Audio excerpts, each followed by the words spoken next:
South Indian ஸ்டைலில் பீர்க்கங்காய் தோலில் சட்னி எப்படி செய்கிறதுன்னு சொல்லித்தரப்போகிறேன்.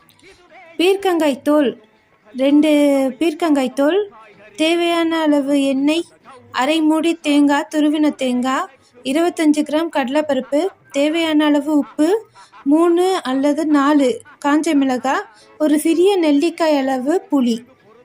முதலில் சிறிதளவு பீர்க்கங்காய் தோலை எண்ணெயில் வறுக்கவும்.